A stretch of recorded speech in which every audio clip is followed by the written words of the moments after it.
Hey guys, welcome to Devbhoomi career point. आशा करता हूँ आप सभी लोग स्वस्थ होंगे और बहुत बेहतरीन आज का ये आपका उत्तराखंड पुलिस कांस्टेबल का एग्जाम गया होगा। दोस्तों देखिए, आप में से बहुत से लोगों ने मुझे मैसेज किए हैं, व्हाट्सअप पे पेपर भेजा है, टेलीग्राम पे भेजा है। वैसे आज संडे का दिन था, मैं भी थोड़ा चिल आउट करने कहीं बाहर आया हुआ था, तो अभी कार के विंडो वगैरह बंद करके ये वीडियो बना रहा हूँ और आवाज़ का डिस्टर्बेंस होगा तो आप लोग इसको थोड़ा सह लेना, ठीक है। बाकी इस पर डिटेल डिस्कस करेंगे, मेरिट वगैरह सभी चीज़ों पे बात करेंगे रात के लाइव सेशन में, या अलग से मैं वीडियो दूंगा। अभी मैं केवल आंसर अपनी तरफ से बता देता हूँ जो भी इसके आंसर थे, ठीक है। तो पहला क्वेश्चन देखिए, हिंदी के 20 क्वेश्चन पूछे गए। तो पहला क्वेश्चन है आकाश के तारे तोड़ के लाना।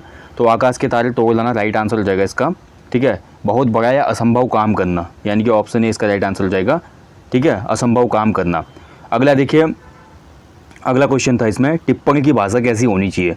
तो टिप्पणी जो होता है इसकी भाषा हमेशा वस्तु प्रधान होनी चाहिए, ठीक है। नेक्स्ट देखिए, शब्दावली का अर्थ क्या होता है। तो शब्दावली का मतलब होता है आपका शब्दों का समूह। ऑप्शन डी इसमें राइट आंसर हो जाएगा, शब्दों का समूह होता है शब्दावली का अर्थ, ठीक है। आगे बढ़ेंगे अगले क्वेश्चन की तरफ। अगला क्वेश्चन था देखिए, कंप्यूटर के संदर्भ में चाणक्य क्या होता है। तो देखिए, अगर आपने फ़ॉन्ट वाला चैप्टर किया था तो मंगल हो गया, चाणक्य हो गया, कृतिदेव हो गया, ये सभी फ़ॉन्ट होते हैं। तो कंप्यूटर का एक फ़ॉन्ट प्रकार है, ठीक है, ऑप्शन सी। कबीर किस शाखा के प्रतिनिधि कवि थे। तो कबीर थे हमारे ज्ञानाश्रयी शाखा के, ठीक है, ऑप्शन बी इसका राइट आंसर हो जाएगा। देखिए, किसी भी क्वेश्चन में अगर आपको डाउट होगा तो इस वीडियो में कमेंट कर देना, बाद में जब डिटेल हम टेस्ट सीरीज वगैरह लाते हैं उसमें हम बात करेंगे इस पर, ठीक है। तो किसी भी क्वेश्चन में अगर आपका क्वेश्चन आपको लगता है कि मेरा आंसर सही नहीं है, ये क्योंकि मेरी अपनी आंसर की है, कोई बोल सकते हैं कि आयोग के ऑफिशियल आंसर की नहीं है, तो अपना थोड़ा हो सकता है कभी कुछ गलतियाँ हो जाती हैं। तो मैं पूरी कोशिश कर रहा हूँ कि सही आंसर दूँ आपको फिलहाल। श्री कृष्ण के गीतावली के रचनाकार कौन है। तो गीतावली लिखी थी तुलसीदास ने। कर्मभूमि के लेखक का नाम कौन है। तो कर्मभूमि उपन्यास था प्रेमचंद जी का। हिमकृतिनी के रचयिता का नाम क्या है। तो हिमकृतिनी, हिमतरंगिणी, ये सभी लिखा है माखनलाल चतुर्वेदी जी ने। माधवी वर्मा के भक्तिन का प्रमुख पात्र का जो नाम है वो क्या है। भक्तिन का नाम होता है वास्तविक नाम लक्ष्मी या लक्ष्मीन, ठीक है, ऑप्शन सी इसका राइट आंसर है। लक्ष्मीन उसका नाम था, लक्ष्मी भी मिलेगा आपको बहुत जगह पे, ओके। देखिए, अब कुछ लोग बोले थे ना उस दिन, देखिए मैं पहले ही बोलता हूँ, जो मैं टेस्ट सीरीज करवा रहा था उसमें बहुत लोग बोलते हैं कि काव्य परिचय से ज़्यादा क्वेश्चन नहीं पूछेगा यूकेपीएससी। लेकिन आप देख लो काव्य परिचय से, कवि परिचय से कितने आए हैं, 1 2 3 4 5 क्वेश्चन पूरे कवि परिचय से पूछे हैं। अगला देखिए, भारतीय आर्य भाषा के विकास में पाली प्राकृत के बाद कौन सी भाषा आती है। तो पाली, प्राकृत, उसके बाद आ जाती है अपभ्रंश, ठीक है, ऑप्शन सी। कुमाऊनी बोली का प्रमुख क्षेत्र कौन सा है। तो कुमाऊनी बोली बोली जाती है आपकी नैनीताल और अल्मोड़ा में, नो डाउट, ऑप्शन बी इसका राइट आंसर है। देवनागरी लिपि का जन्म किससे हुआ। तो देवनागरी लिपि का जन्म हुआ था ब्राह्मी लिपि से, ऑप्शन सी इसका राइट आंसर है, ठीक है। अगला देखिए, जब किसी वाक्य में कोई अंश छूट जाता है तो उसको प्रदर्शित करने के लिए कौन सा चिन्ह लगाते हैं। तो देखिए, कोई भी सेंटेंस छूटता है तो ऐसे हम चिन्ह लगाते हैं, इसको बोलते हैं आपका हंसपद या त्रुटिबोधक चिन्ह, ऑप्शन डी हो जाएगा। भाषा की सबसे छोटी इकाई ध्वनि है जिसके खंड न किए जा सके, क्या कहलाती है। तो ध्वनि जो इकाई होती है सबसे छोटी होती है और उसी से बनता है वर्ण, ठीक है। तो ऑप्शन सी हो जाएगा इसका आंसर, वर्ण।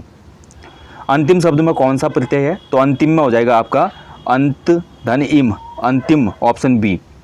इनमें से कौन सा एक स्त्रीलिंग शब्द है। तो स्त्रीलिंग हो जाएगा राइट आंसर इसका। तो ध्यान से अगर हम देखें, देखिए विशेषण वाला प्रयोग भी अगर मैं इसमें करता हूँ तो इसका राइट आंसर होना चाहिए चंबल, ठीक है। अच्छी चंबल, चंबल अच्छी नदी है चंबल। अच्छा जामुन, अरावली अच्छा पहाड़ है, अच्छा पर्वत है। नीम कड़वा होता है, ठीक है, और नीम अच्छा नहीं है, नीम बुरा है, तो चंबल हो जाएगा इसका मेरे हिसाब से, ऑप्शन डी। रेलगाड़ी देखिए बहुत सिंपल था, रेल अंग्रेजी और गाड़ी हिंदी, ऑप्शन बी। अग्नि का पर्यायवाची नहीं है पूछा है, देखिए नहीं है में हो जाएगा आपका अनिल जो है हवा का होता है, बाकी सभी अग्नि के पर्यायवाची हैं आग के। सदानंद में कौन सी संधि है। तो सदानंद व्यंजन, सत धन आनंद सदानंद व्यंजन संधि का एग्जाम्पल है। आपकी यात्रा मंगलमय हो किस प्रकार का वाक्य है। तो जब भी हम किसी को दे के ब्लेसिंग्स देते हैं तो इच्छावाचक होता है, ऑप्शन डी। देखिए, ये थोड़ा औसत चाल वाला पूछ लिया है, हालांकि साइंस मैं बोलूँगा रीजनिंग का क्वेश्चन में नहीं आता, फिर भी एडवांस रीजनिंग में रख सकते हैं हम इसको। वैसे तो मैथ का क्वेश्चन है, ठीक है।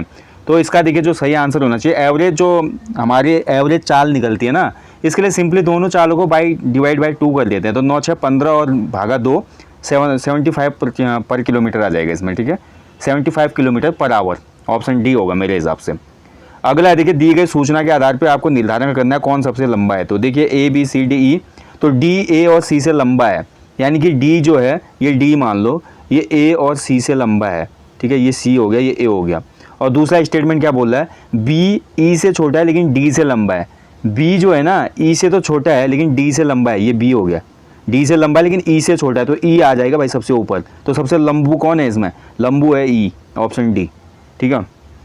एक समतल दर्पण में जब देखा जाता है तो 8:30 बजे का समय दिखता है। तो इसमें क्या करते हैं, आपका 11:60 जो होता है 12 बजे में से टाइम को घटा देते हैं। तो 11:60 में से अगर आप 8:30 को घटाओगे तो कितना आ जाएगा उत्तर? 8:30 को 11:60 है, 60 में से 30 गया 30, 11 में से 8 गया 3, तो 3:30 हो रहा है एक्चुअल टाइम। ठीक है, तो ऑप्शन बी हो जाएगा इसका। कौन सा यहाँ पर जो आरेख है ये सही संबंध दर्शाता है तरल पिज्जा और दूध के बीच में? तो देखिए तरल जो है दूध भी हो सकता है, तरल तेल भी हो सकता है, जल भी हो सकता है, पिज्जा एक अलग चीज़ हो गई। तो दो का कनेक्शन तो आपस में होगा और एक अलग हो जाएगी, यानी कि किस में है ये? ऑप्शन सी हो जाएगा इसका। ठीक है, तीसरा वाला जो आकृति है ये सही है इसमें, ये ऑप्शन सी। गायों और मुर्गियों के एक समूह में पैरों की संख्या सिरों की संख्या के 2 गुने से 14 अधिक है, गायों की संख्या कितनी है? तो इसमें भाई आपको फॉर्मूला लगाने, देखिए गाय और मुर्गियों के समूह में अगर हम देखते हैं तो ये एक समीकरण बन जाते हैं। 4x इसमें हमारे हो जाएंगे गायों के पैर, 2y इसमें हो जाएंगे मुर्गियों के पैर। ठीक है, और समीकरण क्या बोल रहा है, ये आपका 2x + 4। ठीक है, तो 2x + 4 से कितना अधिक है? 14 ज़्यादा है, ये 14 अधिक है बोला ना पैरों और सिरों की संख्या से। तो इसको सॉल्व कर लो, तो ये 2x से x और y मल्टीप्लाई होगा तो 2x और 2y हो जाएगा, 2y से 2y कट जाएगा, 4x से 2x घटाएंगे तो 2x बचेगा, 2x बराबर 14, तो x बराबर 7। ठीक है, 14 में 2 का भाग देंगे 7 ही तो बचेगा, तो पैरों की संख्या आ जाएगी, गायों की संख्या आ जाएगी 7, ऑप्शन बी होगा इसका। ठीक है, ट्राइंगल कितने हैं भाई? ये रिपीटेड क्वेश्चन है टेस्ट सीरीजों में मैं जो आपको दे रहा हूँ, रीजनिंग के क्वेश्चन वहीं से बना है ये। तो पुराने जो रीजनिंग के क्वेश्चन है उत्तराखंड लोक सेवा आयोग के पूछे हुए आज तक के, उनको जरूर देखना नेक्स्ट एग्जाम के लिए। तो इसमें टोटल ट्राइंगल जो हो जाएंगे, राइट आंसर होना चाहिए इस क्वेश्चन का 32। ठीक है, क्योंकि देखिए ये वाली जो आकृति है ना, ये आकृति में आपके 16 होते हैं, ध्यान से देखिएगा, ये वाली जो आकृति होती है इसमें 16 होते हैं। ठीक है, तो यही आकृति तो बाहर तक भी विस्तारित की गई है ना। तो इसमें देखिए 3 दूना 6, 3 3 9, 3 चौको 12, 13 14 15 16 बड़े वाले जो हैं, तो 16 इसमें होते हैं, तो इसी का डबल है वो, 16 दूना 32 हो जाएंगे इसमें, तो ऑप्शन सी।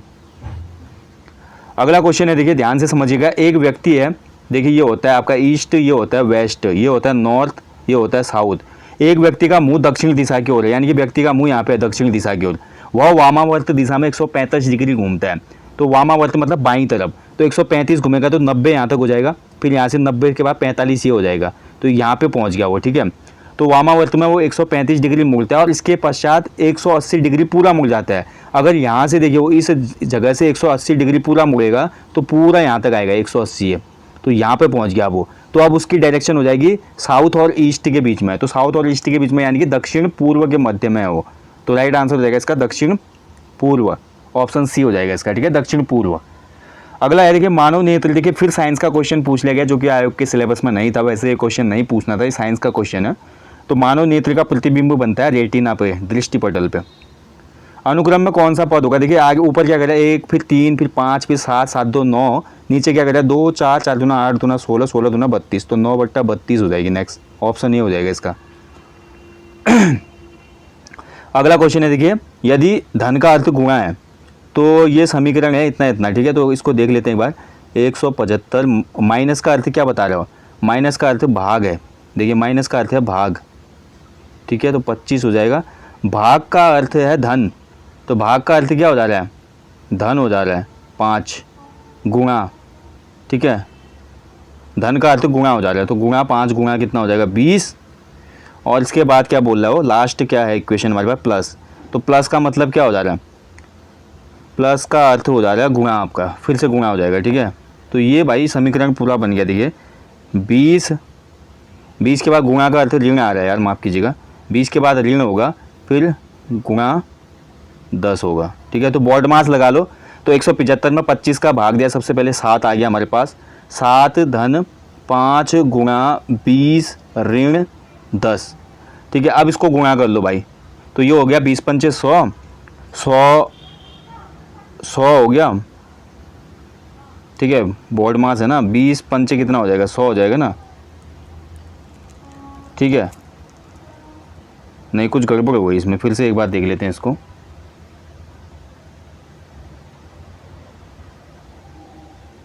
अच्छा 5 धन 2 होगा ना, यहाँ पे 7 होगा, थोड़ा गड़बड़ हो गई इसमें। देखिए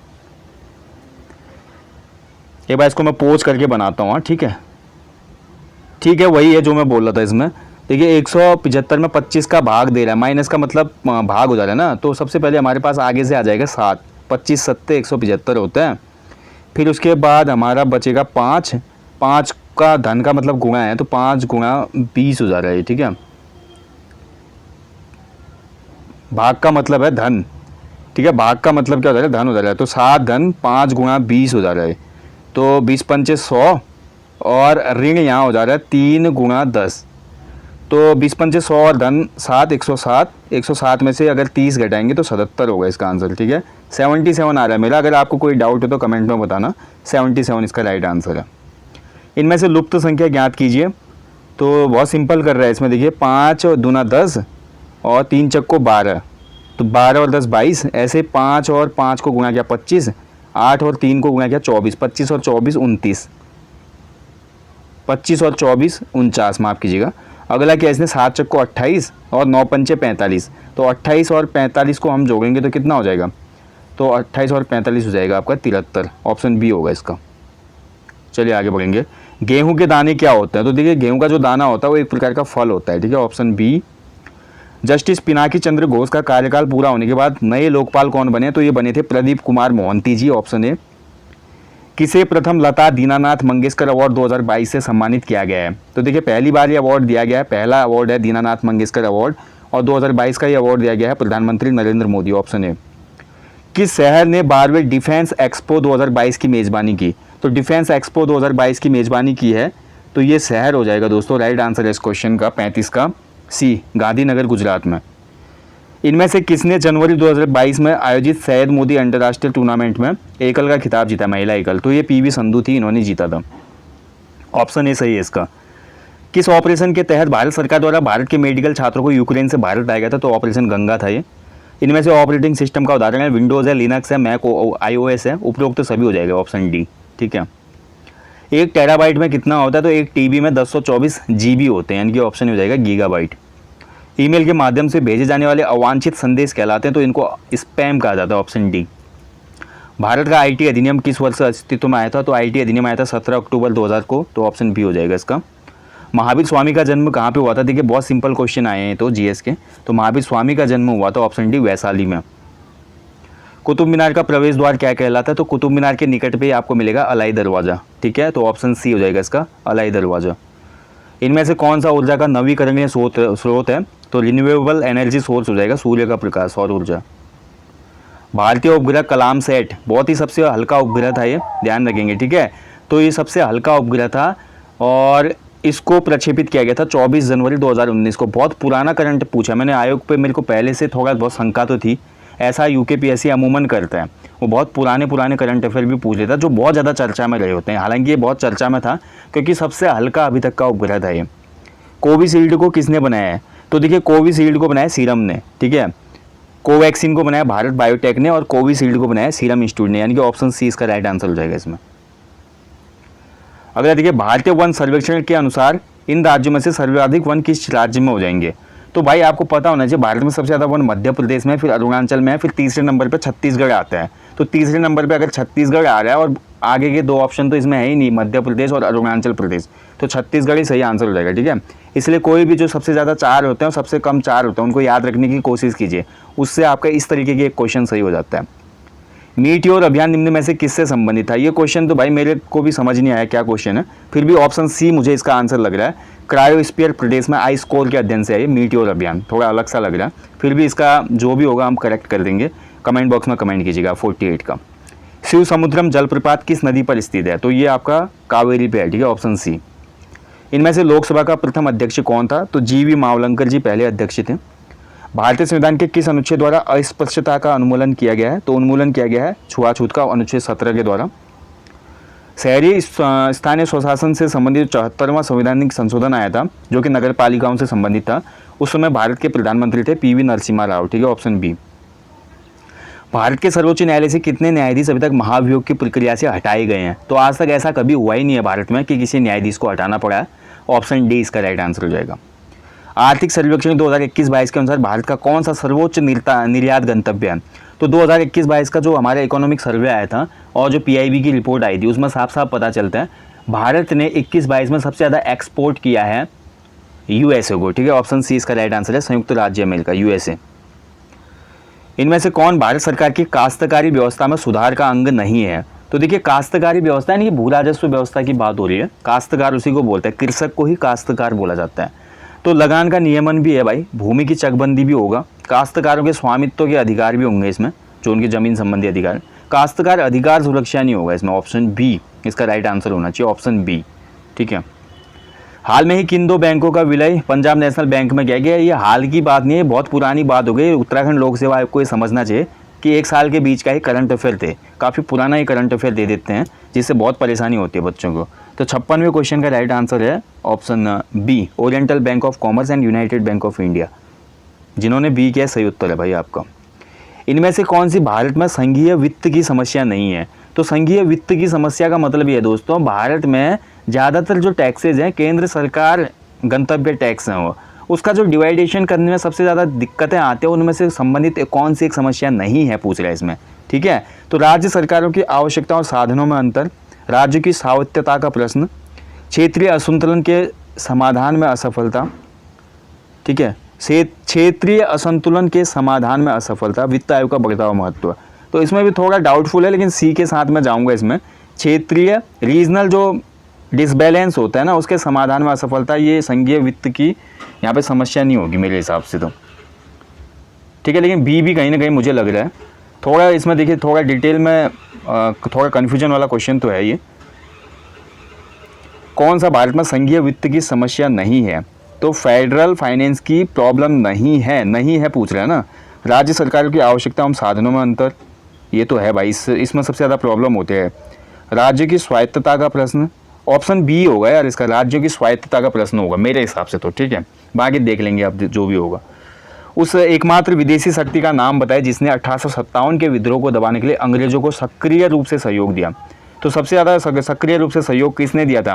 नेपाल ने दिया था भाई, ऑप्शन सी इसका राइट आंसर है। नेपाल ने रणवीर सेना भी कुमाऊं कमिश्नर के लिए भेजी थी, पढ़ते हैं ना भारतीय इतिहास में। बाकी जो भी नेपाली गोरखा रेजिमेंट में भर्ती थे उन्होंने दबाने का काम किया यहाँ पे, तो ऑप्शन सी हो जाएगा। बोस्टन चाय पार्टी जो हुआ था, ये घटना अमेरिका की क्रांति से संबंधित है। बुशमैन जो है भाई कालाहारी मरुस्थल के निवासी हैं। अभी हाल में जो टेस्ट सीरीज लास्ट टाइम में मैंने प्रैक्टिस सेट भी आपको कराए थे ना, बहुत से क्वेश्चन फंसे हैं वहाँ से। अब आगे देखिए उत्तराखंड से संबंधित क्वेश्चन, डोला पाल के आंदोलन किससे संबंधित था? तो शिल्पकारों से संबंधित था। 1857 के विद्रोह के समय कुमाऊं कमिश्नर कौन थे? तो हेनरी रैमजे था उसमें। गढ़वाल भातृमंडल की स्थापना कहाँ पर हुई थी? मैंने परसों बोला था आपको एक टेस्ट में कि ध्यान रखना, ये गढ़वाल में भातृमंडल स्थापित हो रहा है, लेकिन स्थापना इसकी लखनऊ हुई थी, ना कि गढ़वाल, श्रीनगर, पौड़ी, कुछ भी दे देगा ऑप्शन में। तो ये लखनऊ में स्थापित हुआ था, ठीक है। अल्मोड़ा में सबसे पहले प्रेस खोलने और समाचार पत्र प्रकाशित करने का श्रेय जाता है बुद्धि बल्लभ पंत जी को। कूर्मांचल केसरी किसे कहा जाता है? तो बद्रीदत्त पांडे जी को कहा जाता है कूर्मांचल केसरी। गढ़वाल कांग्रेस कमेटी के निमंत्रण पर पंडित जवाहरलाल नेहरू किस वर्ष दुगड्डा आए थे? तो दुगड्डा आए थे नेहरू जी 1936 में, ऑप्शन सी हो जाएगा इसका आंसर, 1936 में आए, ठीक है, दुगड्डा। सविनय अवज्ञा आंदोलन के दौरान अल्मोड़ा नगर पालिका भवन पर तिरंगा फहराने वाली महिलाओं में कौन नहीं था? कौन नहीं था? बहुत अच्छा क्वेश्चन बना दिया भाई ये तो। कौन इनमें से अल्मोड़ा में झंडा फहराने वालों में शामिल नहीं था? तो देखिए मंगला देवी थी इसमें, रेवती वर्मा थी, जीवंती देवी थी, बिस्नी देवी थी, ठीक है। होमवती देवी कोई नहीं थी इसमें, ऑप्शन बी होगा मेरे हिसाब से। तो इसका आंसर बिल्कुल सही, होमवती देवी, ऑप्शन बी। गंगा का निर्माण किन नदियों के संगम का परिणाम है? तो गंगा बनती है अलकनंदा और भागीरथी के संगम से, ऑप्शन ए हो जाएगा इसका, देवप्रयाग में, ठीक है। बद्रीनाथ किस नदी के तट पर है? तो बद्रीनाथ आपको देखने को मिलेगा अलकनंदा के तट पर, ऑप्शन सी। बागेश्वर किसके तट पर स्थित है? तो बागेश्वर है सरयू और गोमती के तट पर, ठीक है, ऑप्शन डी। बहुत सिंपल क्वेश्चन आए उत्तराखंड में। मेरे ख्याल से उत्तराखंड में लगभग जिसने अच्छे से उत्तराखंड कवर की होगी तो 37-38 का स्कोर करेगा वो 40 में से। गढ़वाल की दिवंगत विभूतियाँ, ये आपकी भक्त दर्शन की रचनाएं हैं, बहुत सिंपल क्वेश्चन। 1921 में किस स्थान पर कांग्रेस कमेटी ने पुरुषोत्तम दास टंडन को बुलाया था, अध्यक्षता हुई थी? ये हाल में ही मैंने क्वेश्चन कराया था आपको, पुरुषोत्तम दास टंडन जी आए थे करके उस जगह पे, और ये जगह थी आपकी राइट आंसर इस क्वेश्चन का दुगड्डा। गढ़वाल का बारदोली कहा जाता है गुजुगु को। पर्वतीय क्षेत्रों में मिट्टी के कटाव को कैसे रोका जा सकता है? तो पर्वतीय क्षेत्रों की बात हो रही है, ध्यान से समझना है। तो पर्वतीय क्षेत्रों में मिट्टी के कटाव को रोकने का सबसे अच्छा जो तरीका है वो होता है कंटूर खेती, सीढ़ीनुमा खेती, ऑप्शन डी। इनमें से कौन सा युग्म सुमेलित है? डोडी ताल टिहरी गलत है, हरीश ताल चंपावत गलत है, बेनी ताल पौड़ी गलत है, देवरिया ताल रुद्रप्रयाग सही है। ऑप्शन बी सही है इसमें, ठीक है। देवरिया ताल जो है रुद्रप्रयाग में, बाकी डोडी ताल भाई आपके ये उत्तरकाशी में, बेनी ताल चमोली में। इनमें से कौन सा दर्रा गौरी जलागम से संबंधित नहीं है? गौरी गंगा आपकी पिथौरागढ़ जनपद में है, यानी कि बिल्कुल पूर्व में है। तो ऊंटा धुरा, बेलचा धुरा, रालम दर्रा ये सभी पूर्व के दर्रे हैं, जबकि जो मुलिंगला दर्रा है वो राज्य के पश्चिम की तरफ यानी कि उत्तरकाशी और तिब्बत को जोड़ता है। तो ऑप्शन सी हो जाएगा इसका आंसर, मुलिंगला संबंधित नहीं है। कौन सा सुमेलित नहीं है? कफनी बागेश्वर सही है, रालम पिथौरागढ़ सही है, खतलिंग उत्तरकाशी गलत हो गया, अलकापुरी चमोली सही है। खतलिंग ग्लेशियर आपका टिहरी में है, ठीक है। तो ऑप्शन सी इसका गलत है। उत्तराखंड विधानसभा में अनुसूचित जनजाति के लिए कितनी सीटें आरक्षित हैं? तो अनुसूचित जनजाति के लिए टोटल जो सीटें हैं उत्तराखंड की विधानसभा में, जनजाति पूछ रहा है ना, तो 2 सीटें हैं, ठीक है, नानकमत्ता और चक्राता। उत्तराखंड में महिलाओं का आरक्षण पंचायत में 33 से 50% किया था भुवन चंद्र खंडूल जी ने, ठीक है। ऑप्शन 20 का राइट आंसर है, खंडूल जी ने। उत्तराखंड विधानसभा के पहले मनोनीत सदस्य कौन थे? तो ये थे Russell Valentine Gardner, option A right answer है। उत्तराखंड के पहले मुख्यमंत्री थे नित्यानंद स्वामी, ठीक है। यहाँ पे उत्तराखंड के पहले पूछ रहा है, ना कि निर्वाचित पूछ रहा है, ना अंतरिम। तो पहले में केवल पहला ही आएगा, वो कैसा भी हो, तो नित्यानंद स्वामी हो जाएगा। अब कुछ बच्चों ने नारायण दत्त तिवारी भी किया होगा इसमें, जहाँ तक मुझे लगता है, जल्दीबाजी में। उत्तराखंड विधानसभा के पहले अध्यक्ष कौन थे? तो जब हमारी पहली विधानसभा बनी अंतरिम, तो अध्यक्ष थे प्रकाश पंत, ऑप्शन सी। उत्तराखंड राज्य से राज्यसभा सदस्यों की संख्या कितनी है? तो राज्यसभा सदस्य यहाँ से 3। जमींदारी उन्मूलन और भूमि सुधार अधिनियम उत्तराखंड में किस वर्ष लागू किया गया है? तो ये हल्की ही बात है दोस्तों, 2021 में इसको लागू किया गया, ऑप्शन डी 2021। नंदा देवी शिखर की कुल ऊंचाई कितनी है? तो नंदा देवी शिखर है भाई आपकी 7,816 metre, option A right answer है, ठीक है। भारतीय हिमालय की पूर्वी और पश्चिमी सीमाएं क्या हैं? तो भारत का जो हिमालय है कश्मीर से लेकर आपका पूरा जाता है नामचा बारवा तक, ठीक है। तो नंगा पर्वत से लेकर नामचा बारवा तक इसकी लोकेशन है, टोटल जो विस्तार है भारतीय हिमालय का, ठीक है। तो ऑप्शन बी हो जाएगा इसका। निम्न जनपदों में से नंदा देवी शिखर किस जनपद में? तो नंदा देवी आपका है चमोली में, ऑप्शन है। उत्तराखंड के क्वेश्चन तो बहुत सरल आए हैं भाई। उत्तराखंड के किस क्षेत्र में पहली व्यावसायिक अंतरिक्ष जागरूकता वेधशाला स्थापित की जाएगी? तो ये हमारे गढ़वाल क्षेत्र में स्थापित होगी, ऑप्शन बी करंट का क्वेश्चन है। नीति आयोग के द्वारा अगस्त 2022 में उत्तराखंड के किस जिले को भारत का सर्वश्रेष्ठ आकांक्षी जिला घोषित किया गया? तो ये करंट में हमने कराया था दोस्तों, हरिद्वार इसका राइट आंसर है। भारत के पहले जो सेवा प्रमुख थे CDS बिपिन रावत जी किस जनपद से थे? तो उनका निधन हो गया था, मैंने बोला था क्वेश्चन बनेगा इनसे, तो पौड़ी से ये रिलेट करते हैं, ऑप्शन ए राइट आंसर है। लोक संगीत में अपने योगदान के लिए किसे 9 अप्रैल 2022 को संगीत नाटक अकादमी पुरस्कार से सम्मानित किया गया? तो नो डाउट ये हमारे उत्तराखंड के सबसे पॉपुलर लोक गायक नरेंद्र सिंह नेगी जी, ऑप्शन ए। भारत के खाद्य सुरक्षा सूचकांक 2021-22 में उत्तराखंड किस स्थान पे है? तो उत्तराखंड को मिला था इसमें 7वां स्थान। सब करंट के क्वेश्चन बने भैया, ये जितने हैं करंट के क्वेश्चन है, और जो हमारी पटवारी लेखपाल टेस्ट सीरीज अभी चल रही है उसमें ये क्वेश्चन लगातार ऐड किए जा रहे हैं उत्तराखंड के करंट के, और जो हमारे GS के करंट के क्वेश्चन आते हैं। तो टेस्ट सीरीज का आपको निश्चित ही बेनिफिट मिलता है, आप ऐसा ना सोचें कि टेस्ट सीरीज में आपका क्या होता है हेल्पफुल नहीं होती। अब मैं कुछ नहीं बोलूँगा, बहुत से लोग बोलेंगे आज हमने इतना पढ़ाया, इतने क्वेश्चन आए। समझदार है भाई उत्तराखंड है ये, कोई मैं आपको बिहार में या मैं आपको बोल सकता हूँ कि जो सबसे लेस हमारा लिटरेसी रेट वाला स्टेट है वहाँ पे मैं आपको ये पेपर करके नहीं दे रहा हूँ, मैं आपको नहीं पढ़ा रहा।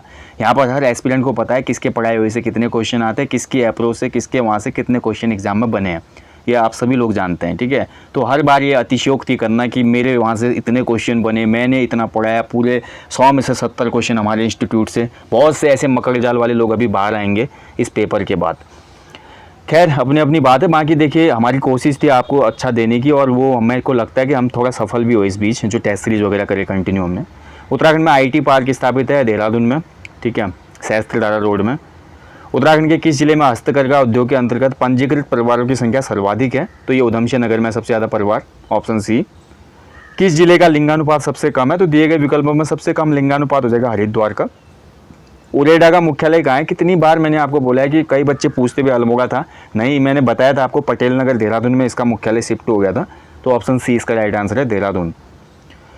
2019-20 में उत्तराखंड राज्य के सकल घरेलू उत्पाद में सबसे अधिक योगदान किसका था? तो GDP में सबसे ज़्यादा योगदान था सेकेंडरी सेक्टर का, ठीक है, द्वितीय क्षेत्र यानी कि विनिर्माण क्षेत्र का।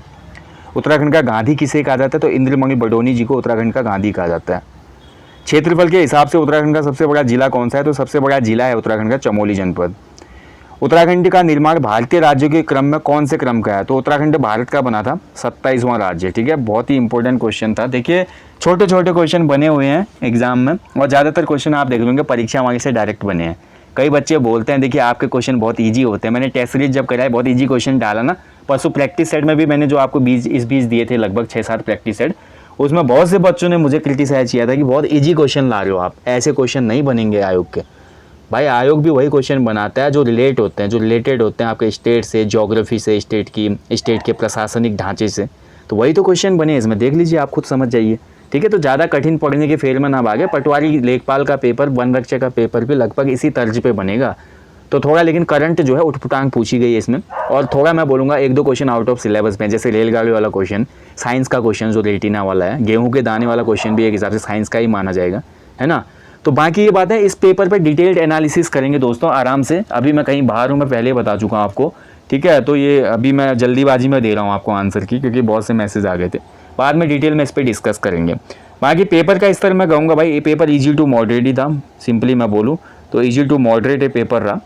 और यार जनरल वाले लगभग बॉयज़ मान ही लो यार, 70+ स्कोर आप सेव कर सकते हो खुद को, 70+ में आप सेफ मानिएगा अपने को। ठीक है, हालांकि मैं ये बोला, ये मेरा अपना व्यक्तिगत अनुमान है, लगभग 70 के आसपास आप पहुंच रहे हो या उससे ऊपर जा रहे हो तो बहुत बढ़िया है, बेहतरीन है आपका स्कोर। जनरल मेल कैंडिडेट की मैं बात कर रहा हूँ, बाकी कैटेगरी अपने हिसाब से आकलन कर लीजिएगा।